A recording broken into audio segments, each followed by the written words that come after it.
কথায় বলে ভালো সময় আনন্দের সময় কেটে যেতে সময় লাগে না। আজকাল কথাটার মানে বেশ বুঝি। চোখ বুঝলেই মনে হচ্ছে এই তো সেদিন জার্মানিতে বসে লাগেজ প্যাক করলাম। টিকিট কাটার তোড়জোড় চলছে। মনে হচ্ছিল প্রায় একটা গোটা মাস কলকাতায় থাকতে পারবো। অথচ আজ ফেরার পথ ধরার সময় মনে হলো জলের স্রোতের মতো নয়, দিনগুলো যেন আরও তাড়াতাড়ি যেন ফুরিয়ে গেল। মোড়ক খুললেই যেমন কর্পূর উড়ে যায়, ঠিক তেমনই। নমস্কার, আমি রনিতা। আমি জার্মানিতে থাকি। ওখানকার গল্প, জীবন, আনন্দ, উৎসব এইসব নিয়েই আমি ভিডিও বানিয়ে থাকি। আর সেই গল্পগুলো ভাগ করে নিই আপনাদের সাথে। তবে আজকের ভিডিওটা তেমন কিছু নয়, বরং একটু মন খারাপের। প্রায় একটা গোটা মাস দুর্গাপুজো, তারপর আরও সমস্ত বন্ধুবান্ধবদের সাথে আড্ডা এইসব কাটিয়ে তল্পিতল্পা গুটিয়ে এবার পাড়ি দিচ্ছি জার্মানির পথে। পেছনে ফেলে যাচ্ছি প্রিয় শহর, বাড়ির মানুষগুলো, একদল বন্ধুবান্ধবদের।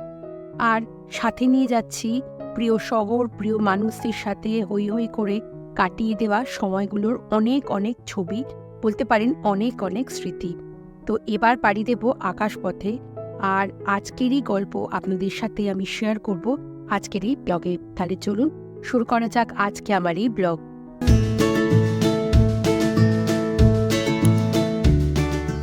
যেদিনকার কথা বলছি সেদিনকে খুব তাড়াতাড়ি উঠে পড়েছিলাম, একদম ঘুম আসছিল না। যদিও ফ্লাইট ছিল একদম রাত্রিরে, তাও বন্ধুদের বললাম যে একটু নিচে আসবি, চা খাবো। তো নিচে গেলাম, আর সঙ্গে নিয়ে গেলাম কাল রাত্রিরে মা একটু তালের বড়া বানিয়েছিল, সেটাই নিয়ে গেলাম। তো সেটা সবাই মিলে খেলাম, আর তার সাথে অর্ডার দিলাম চা। ভাঁড়ে করে তো চা খাওয়া হলো, আর তার সাথে বন্ধুবান্ধবদের সাথে প্রচুর গল্প হলো। কারণ কাল সকাল থেকে আর আমি এই আড্ডার মধ্যে থাকতে পারবো না। আবার আসবো 1 বছর পর, আশা করি। তাও জানি না আসতে পারবো কিনা, সুযোগ হবে কিনা। তাও আশা রাখি সামনে বারের পুজোয় আবার যেন আসতে পারি। তারপর বন্ধুবান্ধবদের সাথে আড্ডা দিলাম। তারপর দুপুরে লাঞ্চ করেই দেখলাম মা, বাবা আর শ্বশুর শাশুড়ি সবাই মিলে বাড়ি চলে গেল। কারণ তাদেরও বাড়ি ফিরতে হবে। এতদিন একসাথে আমাদের এই ফ্ল্যাটে সবাই মিলে ছিলাম, একসাথে পুজো কাটালাম। চিকাও তার দাদু ঠাম্মা, দাদু দিদা একসাথে সবার সাথে সময় কাটালো। কিন্তু তাদেরও যে ফিরতে হবে, এটা খুব মন খারাপের সময়। এই সময়টা বর্ণনা করা যায় না যে আমাদের মতো যারা প্রবাসী, যারা বাইরে থাকি, তাদের এই সময় ফিলিংসটা ঠিক কতটা বা কেমন হতে পারে। থাক, আর বললাম না, এখানেই এটার ইতি টানা উচিত। তো বিকেলবেলায় মা, বাবা, শ্বশুর শাশুড়ি চলে যাওয়ার পর ঘরটা যেন এত ফাঁকা লাগছিল, বিশ্বাস করুন, মানে একটুও ভালো লাগছিল না। এতদিন সবাই মিলে বাড়িতে ছিলাম। তো যাই হোক, আমাদেরও যেহেতু রাত্রিরে বেরোতে হবে, আমাদেরও বাকি কোচকাজগুলো আমাদের করে নিতে হলো।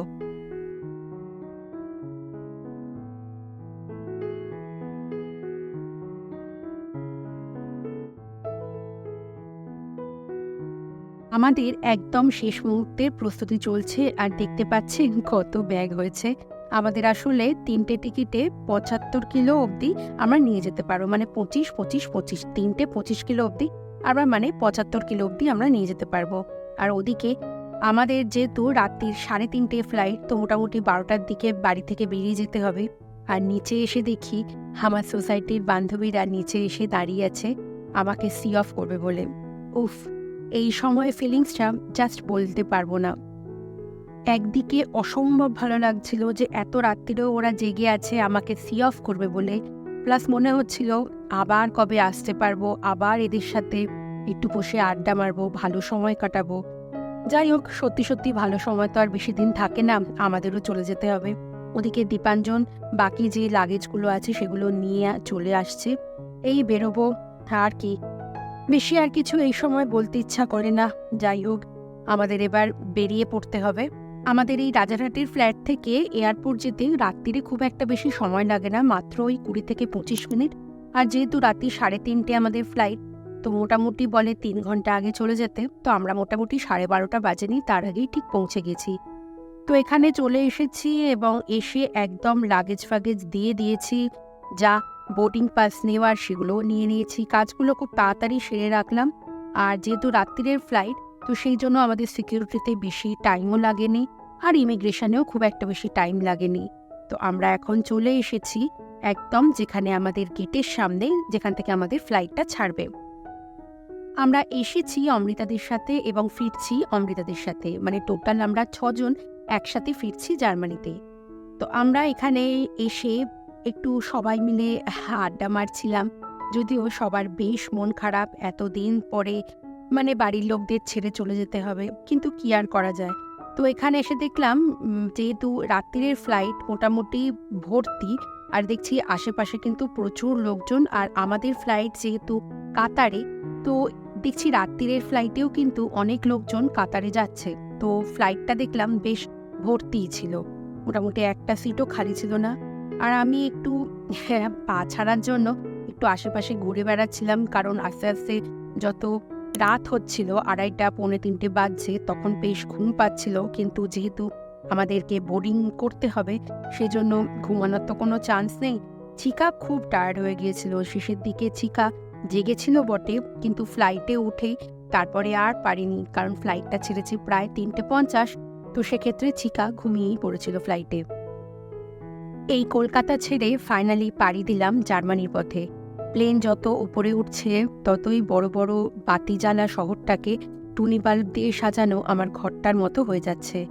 আমি প্রাণপণে চেয়ে চেয়ে দেখে নিচ্ছি যতটা দেখা যায় আকাশ থেকে আমার শহরটাকে।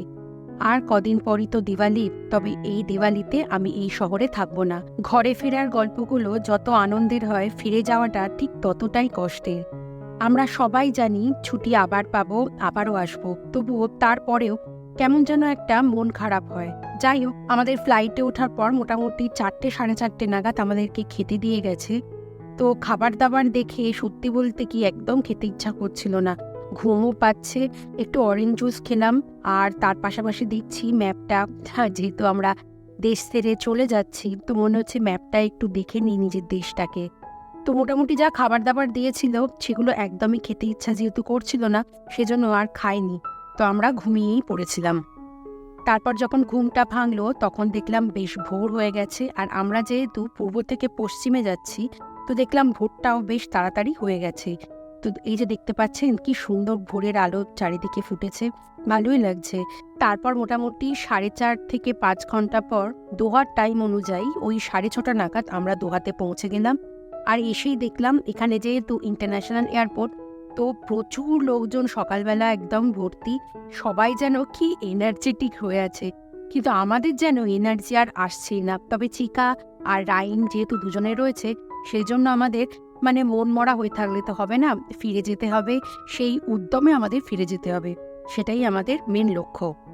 দোহাতে মোটামুটি আমাদের 2 ঘন্টার মতো হাতে সময় ছিল, এবং 2 ঘন্টার মধ্যে আমরা তাড়াতাড়ি বোর্ডিং যেখানে শুরু হবে সেখানে আমরা চলেও এসেছি সিকিউরিটি চেক কমপ্লিট করে।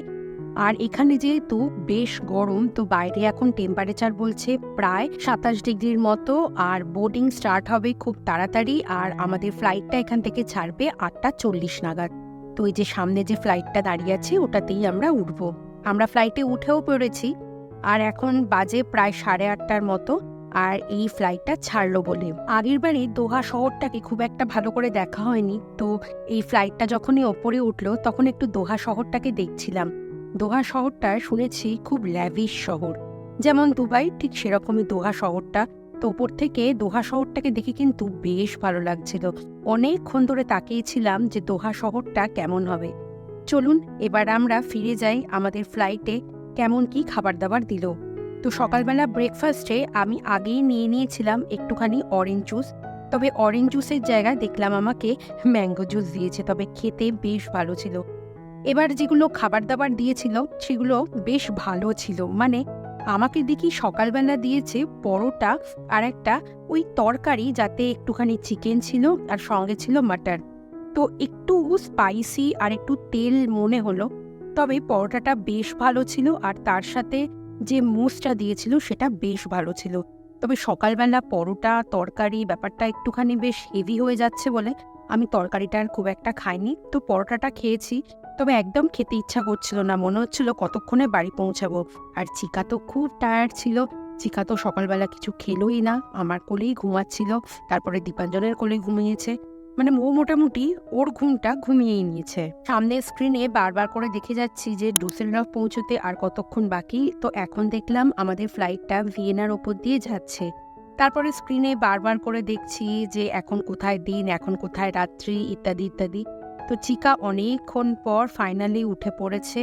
আমাদের প্রায় নামবারও সময় হয়ে এসছে। মোটামুটি ওই ধরুন আর ১ থেকে ১.৫ ঘন্টার মতো সময় লাগবে নামতে। তো এখন আমরা দেখতে পাচ্ছি যে ফ্লাইটের তলায় যে ক্যামেরাটা থাকে, সেই ক্যামেরাটা দিয়ে দেখছি যে আমাদের যে ডুসেলডর্ফ পৌঁছানোর আগে মানে নিচের মাটিতে কি কি জিনিস আমরা দেখতে পাই। মানে এটা আমি প্রথমবার দেখলাম, ভালোই লাগছে দেখতে। নিচে বিভিন্ন ক্ষেত দেখা যাচ্ছে, গ্রামের ওপর দিয়ে যাচ্ছে, গাছপালা ইত্যাদি ইত্যাদি। প্রথমে তো প্রচুর মেঘ ছিল, তারপরে দেখলাম আস্তে আস্তে জিনিসগুলো সব বড় হতে লাগলো। তারপরে আস্তে আস্তে দেখলাম মাটি দেখা যাচ্ছে, বড় বড় জিনিসগুলো সব বোঝা যাচ্ছে কোথায় কি। তো এই করতে করতে ফাইনালি পৌঁছে গেলাম ডুসেলডর্ফে। হ্যাঁ, ডুসেলডর্ফে পৌঁছতে আমাদের এই জার্মানির সময় অনুযায়ী প্রায় ১টা ১৫ মতো হয়ে গিয়েছিল। তো আমরা এখানে নেবে একদম দেখলাম বিশাল ঠান্ডা। হ্যাঁ, কলকাতায় বেশ গরমে ছিলাম, আর এখানে এসে দেখলাম টেম্পারেচার ওই ১৫ ডিগ্রির মতো। বেশ ঠান্ডা লাগছিল, সঙ্গে একটা জ্যাকেটও ছিল। তো আমরা ফেরার সময় আমাদের ইমিগ্রেশনে আর আমাদের জিনিসপত্র নিতে খুব একটা বেশি সময় লাগেনি। তাও মোটামুটি আমাদের বেরোতে বেরোতে ৩:৩০ হয়ে গেছে। আর এবার চলেছি ট্যাক্সি করে বাড়ির পথে। আর শরীরে এনার্জি নেই। আসলে এখানে এসেই জেট ল্যাগের জন্য এই ধরনের মানে ভীষণ এই টায়ার্ড, তারপরে ধরুন খেতে ইচ্ছা করে না, এটা খুবই কমন ব্যাপার। তো ফাইনালি বাড়ি চলে এলাম। এখন যেহেতু এখানে ফল সিজন, গাছপালার সমস্ত কালার চেঞ্জ হয়ে গেছে। চলুন, ফাইনালি পৌঁছে গেছি আমার নিজের জায়গায়।